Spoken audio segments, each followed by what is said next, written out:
महोदय, माननीय जाधव सर असं आहे की माननीय आरोग्य मंत्र्यांचा उद्देश चांगला आहे, पण वस्तुस्थिती काय आहे? वस्तुस्थिती अशी आहे की तुम्ही महात्मा ज्योतिबा फुले असू दे, पंतप्रधान आरोग्य योजना असू दे किंवा तुमची आणखी कोणती योजना असू दे, त्या इस्पितळात गेल्यानंतर त्या हॉस्पिटलची मेंटॅलिटी अशी असते की त्याला इन्स्ट्रुमेंट दिलं जातं, त्याची योजना बसवली जाते आणि ऑपरेशन करणारा डॉक्टर जो आहे ना तो अतिरिक्त पैसे देतो. तर जोपर्यंत रिलेटिव्ह अतिरिक्त पैसे देत नाही तोपर्यंत त्याचं ऑपरेशन होत नाही. आणि तुम्ही जे म्हणताय ना कॉर्डिनेटर, ज्या ज्या ठिकाणी अशा मध्ये योजना ज्या हॉस्पिटल तुम्ही दिल्यात ना त्या हॉस्पिटलच्या दरवाजामध्ये मोठा बोर्ड लावा आणि सांगा की या कॉर्डिनेटरची या योजनेबद्दल तक्रार असेल तर आपण कॉन्टॅक्ट करा.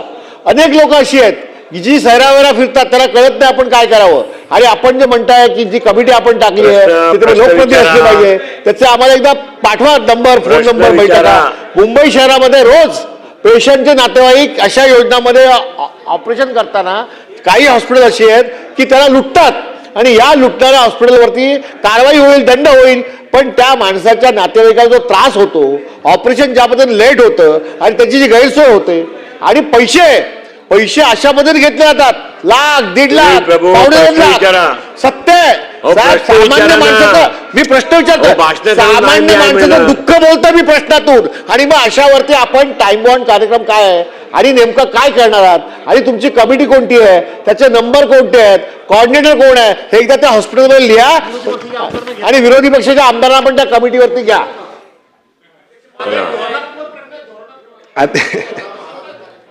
अध्यक्ष महोदय, आरोग्याच्या या सगळ्यात महत्त्वपूर्ण असणाऱ्या योजनेमध्ये सन्माननीय सुनील प्रभू साहेबांनी विचारलं की ज्या पद्धतीनं हॉस्पिटलमध्ये पेशंट गेला की पहिल्या टप्प्यामध्ये त्याच्याकडे अतिरिक्त पैसे घेतले जातात आणि मगच त्या सगळ्या ऑपरेशन केले जातात आणि मग मूळ योजनेच्या आपल्या सगळ्या योजनेलाच आपण हरताळ फासतोय.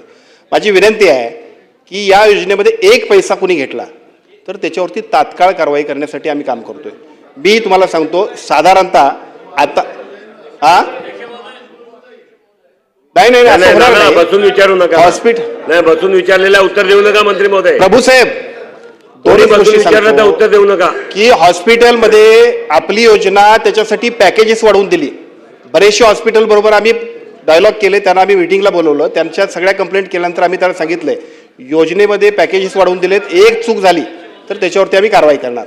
आणि असं झाल्यानंतर सुद्धा जर कुठं असेल तर आपण सगळ्यांनी, माझी विनंती आहे, एका बाजूला आपणही आपल्या मतदारसंघात रिव्ह्यू घेतला पाहिजे, आपल्या जिल्ह्यात रिव्ह्यू घेतला पाहिजे आणि एक सिंगल तक्रार असेल तर आमच्याकडे दिली तर त्याच दिवशी त्याच ठिकाणी आम्ही कारवाई करणार. शंकर जगताप, चला रत्नाकर गुट्टे विचारा ना.